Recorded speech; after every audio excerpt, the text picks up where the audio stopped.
Construction worker saves businessman floating in lake, and only 2 months later discovers the truth about him.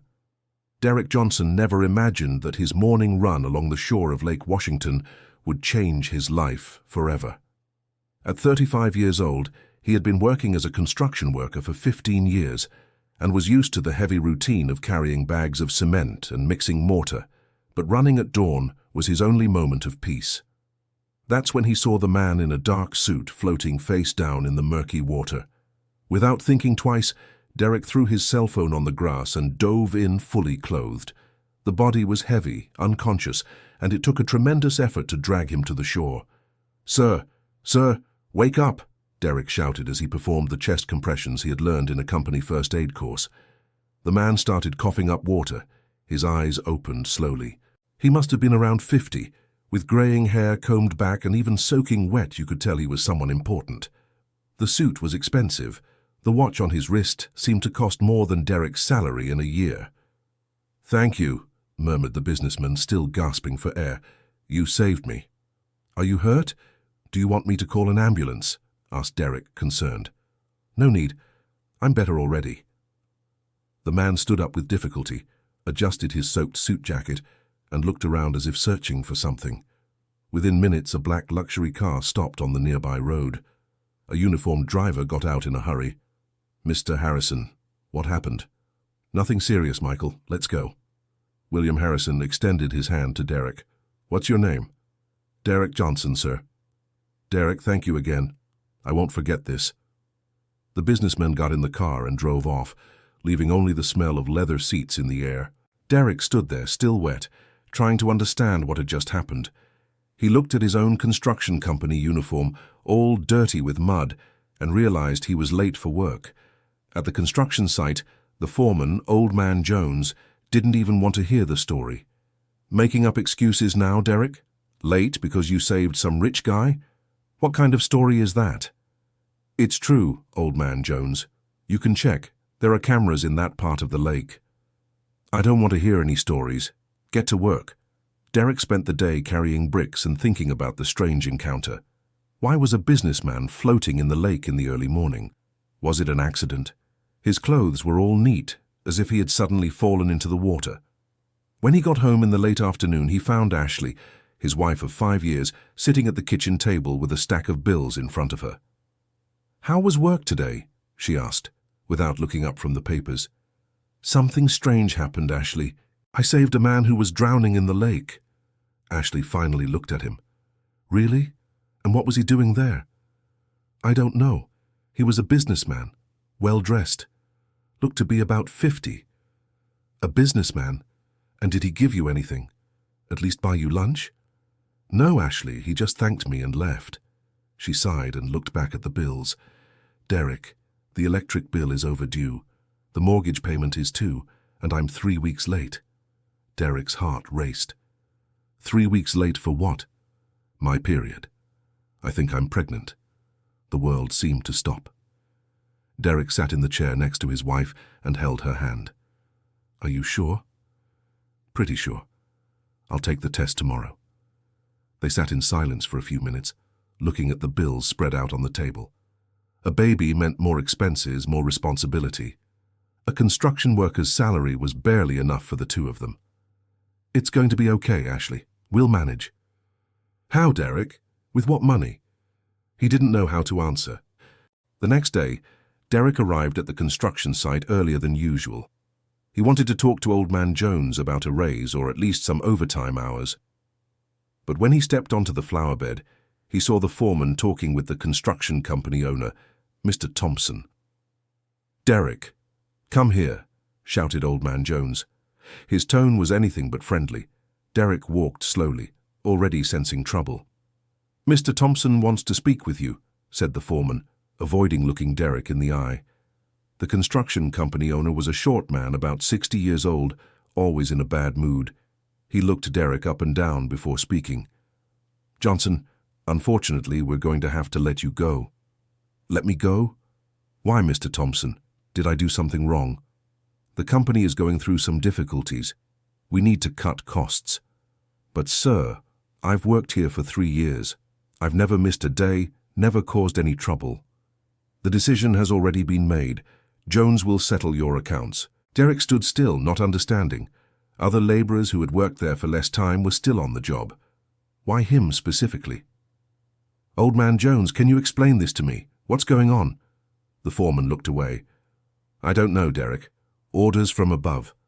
With a heavy heart, Derek collected his tools and left the construction site. Out on the street, he tried to call Ashley, but remembered she was at the clinic taking the pregnancy test. Dear listener, if you're enjoying the story, please take a moment to like the video and especially to subscribe to the channel. It really helps us who are just starting out. Now continuing. For the next 2 weeks, Derek knocked on the door of every construction company in the area. The answer was always the same: "We don't have any openings." Some foremen didn't even really look at him, as if they already knew they weren't going to hire him. "This is very strange, Derek," said Ashley one night as they ate a simple pasta dinner. The pregnancy had been confirmed, but instead of joy, it only brought more worry. "You're a good worker. Why doesn't anyone want to hire you?" "I don't know, honey. It seems like someone is spreading bad things about me." "But who would do that?" Derek shook his head with no answer. He had savings for 2 more weeks, a month at most. After that, he didn't know what he was going to do. It was on the Thursday of his 3rd week of unemployment that the lawyer showed up at their door. He was an elegant man, about 40 years old, wearing a well-tailored grey suit and carrying a leather briefcase. "Mr. Derek Johnson." "That's me. How can I help you?" "My name is Attorney Robert Davis. I represent Mr. William Harrison. May we speak?" The name immediately made Derek remember the man he had saved at the lake. "Of course, Doctor. Please, come in." Ashley appeared from the kitchen, drying her hands on her apron. The lawyer greeted them politely and sat in the simple living room, looking around without showing any judgment. "Mr. Derek, my client was very grateful for the help you provided a few weeks ago. He would like to offer you a job opportunity." "What kind of job?" "A caretaker at his property, a large country house in Westchester. The salary would be 3,000 rays per month, plus housing and meals for you and your wife." Derek and Ashley looked at each other. 3,000 rays was triple what he earned as a laborer. "That's very generous," said Ashley. "But why does he want to hire my husband?" "As I said, he was very grateful. Mr. William is a person who values character, and your husband demonstrated that when he saved him." "And what exactly would my work be?" asked Derek. "Taking care of the property. Gardening, small repairs, general maintenance. Nothing too different from what you were already doing." It seemed too good to be true. Derek had been unemployed for almost a month. The bills were piling up, Ashley was pregnant, and suddenly this opportunity appeared. "Doctor, can I ask you something?" said Derek. "How did Mr. William find me?" "I didn't give him my address that day." The lawyer smiled. "My client has his resources." It wasn't hard to find a Derek Johnson who works in construction in the area. The answer didn't fully convince Derek, but necessity spoke louder. "Is there any special condition for the job?" "Just one. Mr. William values his privacy very much. He prefers that employees don't ask questions about his personal life or family. He's a private person." "I understand. If you accept, you can move in tomorrow. The caretaker's house is already furnished." Ashley squeezed Derek's hand under the table. They needed that job. "I accept," said Derek. "Perfect. Here are the papers and the address. Tomorrow at 8 in the morning, someone will come to pick you up." After the attorney left, Derek and Ashley stayed up late talking. "Don't you think it's strange, Derek? $3,000 just to take care of a property?" "It is strange, yes. But we don't have a choice, Ashley. And he seemed like a good man when I saved him." "What if it's something dangerous, and what dangerous thing?" "The attorney said it's just gardening and maintenance." "I don't know. Very rich people sometimes have secrets." Derek hugged his wife. "We'll stay alert. Anything strange? We leave." The next morning, a polite driver came to pick them up. The trip to Westchester took an hour, and when they arrived at the property, Derek was impressed. It was a huge property, with a main house that looked more like a small palace, surrounded by well-kept gardens and a leisure area with a pool. The caretaker's house was at the back of the property. but it was better than any place they had ever lived. 2 bedrooms, a living room, an open-plan kitchen, and a spacious bathroom. "Wow, Derek," exclaimed Ashley. "Look at this beautiful kitchen." A woman of about 50 appeared at the door. She was thin, with her hair in a bun, and wore a housekeeper's uniform. "You must be the new caretaker and his wife. My name is Margaret. I've been the housekeeper of the main house for 15 years. Nice to meet you, Mrs. Margaret. I'm Derek, and this is my wife, Ashley. Mr. William is traveling. He only returns next week. In the meantime, I'll explain everything you need to know." Margaret showed them the entire property. Besides the main house and the caretaker's house, there was a small workshop, a shed with gardening equipment, and a back area she didn't show. "That's the storage area," she said when Derek asked. "You don't need to worry about that part." "And the main house? Will I need to go in there for anything?" "Only when Mr. William asks. He's very private. He prefers we only enter when necessary." During the first week, Derek focused on getting to know the property and starting the work. The garden was huge and a bit neglected. There were rose bushes that needed pruning, grass to cut, and some fruit trees to care for. Ashley helped where she could, but her morning sickness was strong. Margaret was very kind, always bringing ginger tea and cookies for her. "Is this your first child?" the housekeeper asked one afternoon. "Yes," replied Ashley. "We're nervous, but happy. Children bring joy to a house. This property was in need of some new life. Doesn't Mr. William have a family?" Margaret hesitated before answering. "He is a very lonely person, prefers to be alone. Was he never married?" "Ashley, remember what the attorney said," Derek intervened. "He doesn't like questions about his personal life." "Sorry, Mrs. Margaret. I didn't mean to be nosy." "You weren't nosy, dear. It's just that some stories are too sad to tell." That night, Derek was coming back from the workshop when he heard a strange noise coming from the main house. It sounded like someone walking upstairs, but Mr. William was still traveling. "Margaret, has Sir returned from his trip?" he asked the next day. "No, he only returns tonight. Why?" "I heard noises in the house yesterday." "Oh, it must have been the wind. That house is old, it makes noises." But Derek was sure it wasn't the wind. They were footsteps, clear and distinct. William Harrison arrived on Friday night. Derek was watering the garden when he saw the black car enter the property. The businessman got out alone, carrying only a briefcase. He looked different from the day at the lake, thinner with deep dark circles under his eyes. "Derek, how are you settling in?" "Very well, Mr. William. The property is beautiful." "That's good. And your wife?" "She's fine too. Thank you for asking." William looked around, observing the garden. "You have a skilled hand. The plants already look better." "Thank you, sir. I've always enjoyed working with plants." "Margaret told me your wife is pregnant. Congratulations." "Thank you. It's our first time." For a moment, William seemed lost in thought. His eyes became sad, distant. "Children are a blessing," he said, almost whispering. "Do you have children, sir?" The question came out before Derek could think. William stared at him for a few seconds, and the mood became tense. "I'm sorry, Mr. William, I didn't mean to—" "It's all right, Derek, you may continue your work."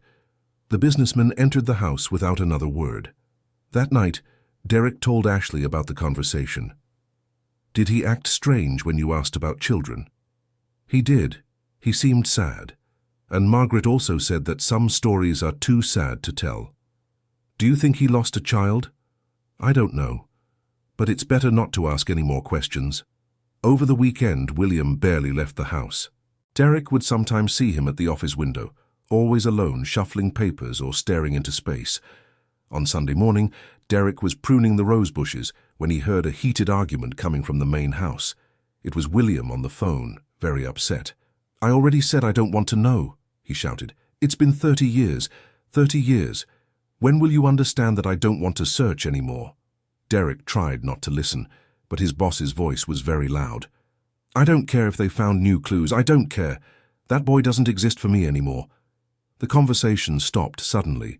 Derek kept pruning, pretending he hadn't heard anything, but his mind was racing.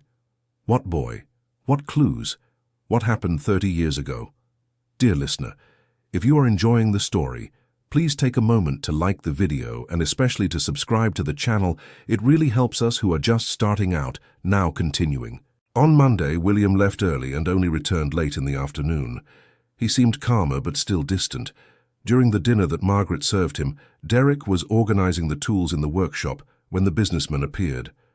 "Derek, can we talk?" "Of course, Mr. William. I heard you had trouble finding work before coming here." Derek stopped what he was doing. "How did you know, sir?" "I have my contacts. It seems someone was spreading bad information about you." "I suspected that, but I don't understand why. I never did anything wrong." William walked around the workshop, looking at the organized tools. Sometimes people do bad things for reasons they don't even fully understand themselves. "Do you know who it was, sir?" "I do, and I've already taken care of the problem. No one will trouble you again." "Mr. William, may I ask why someone would do this to you?" William finished the question. "Because someone wanted you to have no other options. They wanted you to accept the job here." Derek felt a chill in his stomach. "What do you mean?" "Derek, when you saved me that day, I wasn't at the lake by accident." The world seemed to stop. Derek dropped the tool he was holding. "I was there because I couldn't take it anymore. For 30 years I've been searching for someone, and I'm tired. I decided I didn't want to live with that pain anymore." "Mr. William, you saved me from the water, but you also saved me from a terrible decision. When I woke up and saw your face, I knew there was a reason for me to keep on living." Derek didn't know what to say. Had the man he saved tried to end his own life? "That's why I needed to get to know you better. I needed to know what kind of person you were. I had your life, your work, your family investigated." "And that's why you sabotaged my job?" "Yes. Forgive me for that. I know it was cruel, but I needed to bring you close. I had to find out if..." William stopped talking as if he couldn't continue. "Find out what?" "If you were the one I had been searching for 30 years. Derek's heart raced. What madness was this? "Mr. William, I don't think I understand." "You were adopted, weren't you, Derek?" The question hit like a bolt of lightning. Derek was left breathless for a few seconds. How do you know that?" "Because I have been searching for my son for 3 decades, a son who was given up for adoption when he was 5 years old." The world began to spin. Derek leaned on the workbench in the shop, trying to process what he was hearing. "Mr. William, I can't be your son. My adoptive parents told me that my biological parents, that they had passed away, that you were an orphan." William finished. "Is that what they told you?" "How do you know?" "Because that's what I told them to say. I was so full of hate, so much pain, that I thought it would be better for you to grow up thinking I didn't exist." Derek sat down on the shop stool, his legs trembling. "This isn't possible. It can't be true. You were born on March 12, 1988. Your mother's name was Emma Roberts Johnson. You have a crescent moon-shaped birthmark on your left shoulder." Derek automatically brought his hand to his shoulder. The mark was there, hidden under his shirt. My God. "When you were little, you were afraid of heavy rain. You always hid under the kitchen table." The memories came like a punch to the gut. Derek vaguely remembered a dark wooden table, hiding underneath it when it thundered. "This can't be happening," he murmured. "Derek, I know it's hard to believe. That's why I want to do a DNA test. But in my heart, I already know. From the moment you dove into the water to save me, I knew." "Why? Why did you abandon me?" William sat on another stool, his face marked by pain. "Because I was young, foolish, and proud. Your mother and I fought. It was a terrible argument about money, about social differences. She was from a simple family, I was rich. My parents didn't accept the relationship. And then, she left home with you, said she wanted nothing more to do with me. I was hurt. I let my pride do the talking.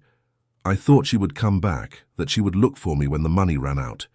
But she didn't come back. No. And when I finally swallowed my pride and went after her, I found out she had given you up for adoption. She said she didn't want you growing up amidst fighting and social differences. Derek was crying without realizing it. And my mother, what happened to her? Emma passed away 2 years later. She could never forgive herself for separating us. She left a letter saying you were better off without the two of us. A letter? I've kept it for almost 28 years. It's in my safe, along with all your baby pictures. The silence stretched on for several minutes. Derek tried to absorb all that information. Could it be true? Was the man he saved really his father? If you knew who I was from the beginning, why didn't you tell me right away? Because I needed to be sure of what kind of man you had become. I needed to know if you would hate me when you learned the truth. And now? Now I know you are a good man, Derek. You saved a stranger without asking for anything in return. You take good care of your wife. He works with dedication. It's all I could expect from a son. Derek stood up, still dazed. I need time to process all this. Of course. I understand. And if the DNA confirms it, what happens? William took a deep breath. What happens is that I will finally be able to ask my son for forgiveness, and maybe, if he allows me, we can recover at least some of the lost time. That night, Derek told everything to Ashley. She was in shock, just like him. My God, Derek, do you think it could be true? I don't know, Ashley. Some things make sense.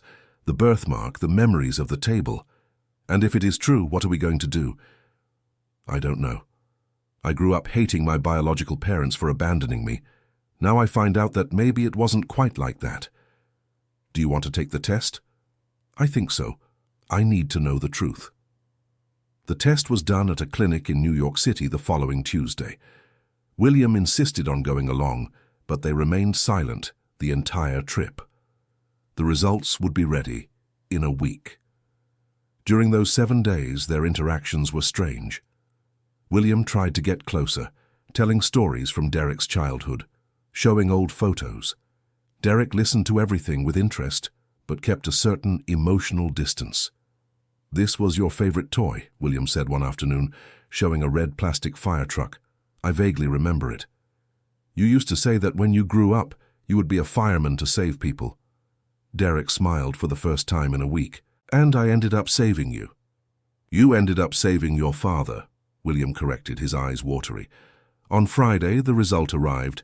William called the lab and asked them to read it over the phone. Positive, he said after hanging up. 99.7% match. You are my son, Derek. For the first time in 3 decades, father and son embraced. During the following weeks, William told the whole story in detail. How he had searched for Derek for years, how he had hired private detectives, how he had almost gone crazy searching for clues. I even found the family that adopted you when you were 15, but they moved away and lost contact with you. The Roberts were wonderful people to me, said Derek. They raised me with a lot of love. I'm happy about that. At least you had a good childhood. I did. But I always felt something was missing. William also talked about his life in recent years, how he focused only on work, how he never managed to have a serious relationship with any woman, how the guilt and longing consumed him. When you saved me that day, it was as if fate had given a second chance to both of us. Now I understand why you were there, why you tried. It was a moment of weakness.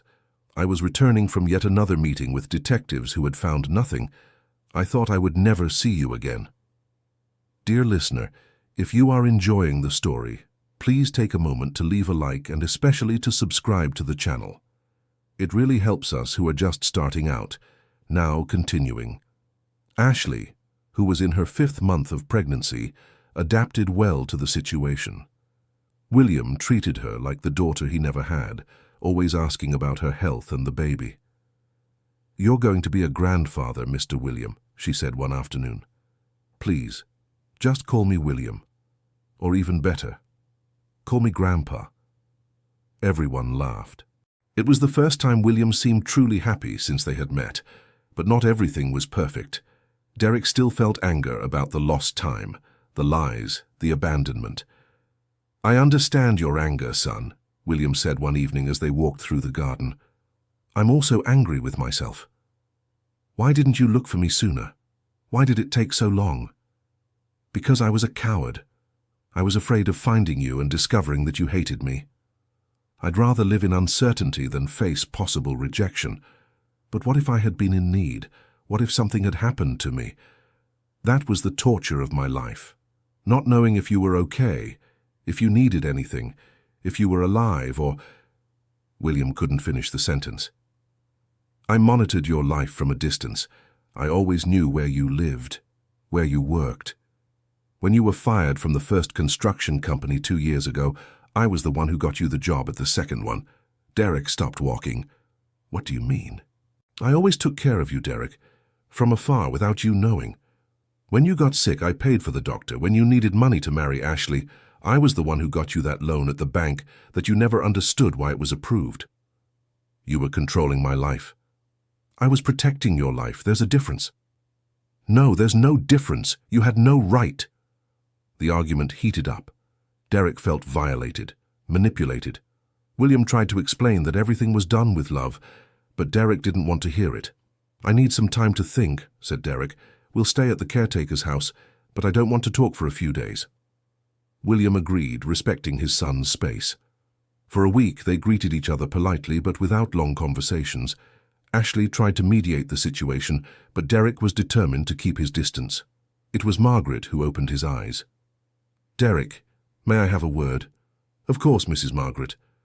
I've worked for Mr. William for 15 years. I saw him cry every night in the beginning. I saw him hire detective after detective. I saw him turn down dozens of interesting women because his heart was stuck in the past. He manipulated me, Mrs. Margaret. He protected you. You didn't see his despair when he found out you had been fired from your last job. He didn't sleep for 3 days until he found a way to help you without revealing himself. But he lied. He was afraid you would reject him again, like your mother did. Those words echoed in Derek's head. He began to see the situation from another angle. William wasn't a manipulator. He was a desperate father trying to care for the son he had lost. On Sunday morning, Derek knocked on the main house's door. Dad, he said when William opened the door. It was the first time he had used that word. Can we talk? William cried when he heard Dad. They sat in the living room, and Derek apologized for his coldness the past few days. I understand why you did what you did. It still hurts, but I understand. Son, I know I made mistakes, many mistakes, but everything I did was out of love. I know that now. They talked for hours. William showed the letter that Emma had left before departing. Reading his mother's words, Derek finally understood the whole tragedy of the situation. William, I know you will hate me for what I'm doing, but our son deserves a life without fights, without social differences, without the weight of a love we couldn't make work. He is with a good family who will take care of him better than the two of us together ever could. Don't look for me. Don't look for him. Let the boy grow up in peace. I will always love you both, but sometimes love means knowing when to let go. She loved us, said William, but she thought she was protecting us, and you spent 30 years blaming yourself for it. I did, and I almost made the same mistake she did. I almost made you an orphan again. Father and son embraced, finally making peace with the past. The following months were about rebuilding. William taught Derek about the family business, offered him studies, opportunities, but Derek preferred to continue as the caretaker, at least until the baby was born. I like working with my hands, Dad. I don't need to be a businessman to be happy. I respect that, but I want you to have choices. I want our grandson to have every opportunity you never had. Ashley gave birth to a girl at the end of October. Emma Harrison Johnson, named after the grandmother she never met. William wouldn't leave his granddaughter's side, completely smitten. She has your eyes, Derek, he said, holding the baby. And her mother's stubbornness, laughed Ashley. William built a playground in the garden, bought every toy imaginable, hired the best nanny in the area.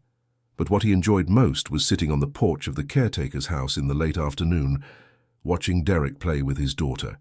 You know what makes me happiest, he said one of those afternoons. What?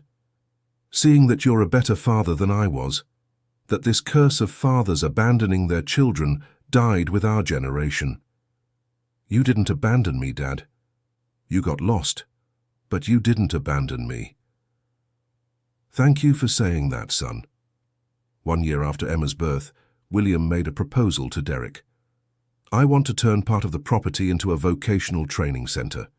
Teach trades to underprivileged youth, and I want you to be the coordinator. I don't have the qualifications for that, Dad.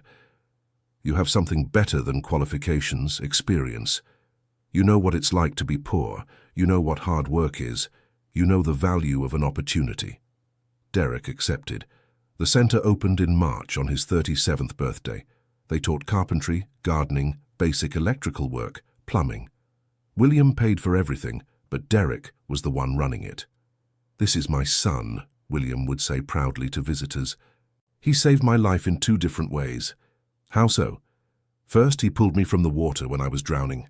Then he taught me it's never too late to be a father." One June evening, 2 years after their reunion, father and son were on the porch, watching Emma take her first steps. "Dad, can I ask you something?" "Of course." "Do you regret anything?" William thought for a moment. "I regret missing 30 years of your life, not seeing you grow up, graduate, get married. But I don't regret what we've lived through, because if everything had been different, maybe you wouldn't be the man you are today." "And what will happen now? With the company, with the money?" "The company will keep running, providing jobs for hundreds of families. The money will be used for social projects like this centre. And one day, when I'm no longer here, everything will go to you and Emma." "Dad, don't talk like that." "It's reality, son. But it's not something sad, it's something beautiful. It means our family will keep doing good even when we're no longer here. And if I don't want to run the company, then you hire someone to run it and you keep doing what you love. Happiness is worth more than money, Derek. I learned that too late." Emma stumbled and fell on the lawn. Instead of crying, she laughed loudly, got up and kept trying to walk. "Just like her father and grandfather," said William. "Resilient." "Resilient?" "Someone who doesn't give up, who falls, gets up and keeps trying. That's how we'll teach her to live. That's how we'll live." The following night, William had an idea. He called Derek to talk in the main house's library. "Son, I want to give you something." He opened an old safe and took out a yellowed envelope. "This is the last photo we took together. You were 4 years old." In the photo, a young William held a small boy on his lap. Both were smiling at the camera in front of an amusement park. "I remember that day," said Derek, moved. "You took me to see the clowns. And you were scared at first, but then you didn't want to leave. I've kept this photo for over 30 years, waiting for the day I could give it back to you." Derek held the photo carefully, as if it were made of crystal. "Now I can take a new one," said William, "with you, Ashley, and Emma. A photo of our complete family." "The whole family," repeated Derek. "I like the sound of that." The following weekend, they threw a party at the property. Margaret and her family came, the staff from the training centre, Derek and Ashley's neighbours. It was the first party William had thrown in decades. "Before I had money, but I didn't have a family," he said in his speech. "Today I discovered that family is life's true wealth." Ashley announced at the party that she was pregnant again. William almost fainted with joy. "Another grandson," he shouted, hugging everyone. "Or granddaughter," Ashley corrected, laughing. "Doesn't matter. The important thing is that our family is growing." That night, after everyone had left, Derek found William alone on the porch, looking out at the lake where it all began. "What are you thinking about, Dad?" "I'm thinking that fate is a strange thing. I almost died in that lake, and it was there that our story started over."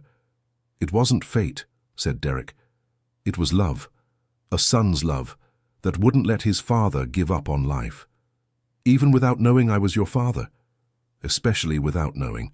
That proves that love exists regardless of blood, knowledge, or history. It just exists." William hugged his son. "You know what the most amazing thing about all this is?" "What?" "Is that you saved me twice. Once from the water, and once from loneliness. And I didn't even know I needed saving from loneliness. And you saved me from unemployment, from worry, from a life without roots. We saved each other. That's how a real family works. They stood there in silence, father and son, listening to the sound of the lake water lapping against the shore, the same lake that almost tore them apart forever, but ended up being the place of their reunion. The next morning, William woke up early and went to check on the garden. Derek was there watering the plants, with Emma in her stroller beside him. "Good morning, my love," William said to his granddaughter, who stretched her little arms out to him. "Good morning, Grandpa," babbled Emma, who was already starting to talk. "She's talking more and more," observed Derek. "And the next word she's going to learn is Grandpa William," he said, tickling the little girl. "Dad, can I tell you something?" "Of course." "Sometimes I still can't believe this is all real. It feels like a dream." "For me too. 30 years of searching, and my son was just a few miles away. And he saved your life by chance." "It wasn't chance, Derek. It was love that crosses time and space. It was a father who never stopped loving his son, and a son who never stopped loving his father, even without knowing who he was." Emma started to cry, hungry. "I'll take her to Ashley," said Derek. "Go ahead. I'll finish watering here." William was left alone in the garden, but he didn't feel lonely anymore. For the first time in 3 decades, he knew exactly where his family was. He knew that at the end of the day, he would have dinner with them, that on weekends they would go out together, that he would watch his grandchildren grow up. He looked at the lake in the distance and murmured a silent, "Thank you." To fate, to God, to the love that never dies, to the miracles that happen when we least expect them. End of story. So what did you think of this touching story of a family reunion? Do you believe a parent's and child's love can overcome any obstacle? Leave your opinion in the comments and don't forget to like and subscribe to the channel for more heartwarming stories.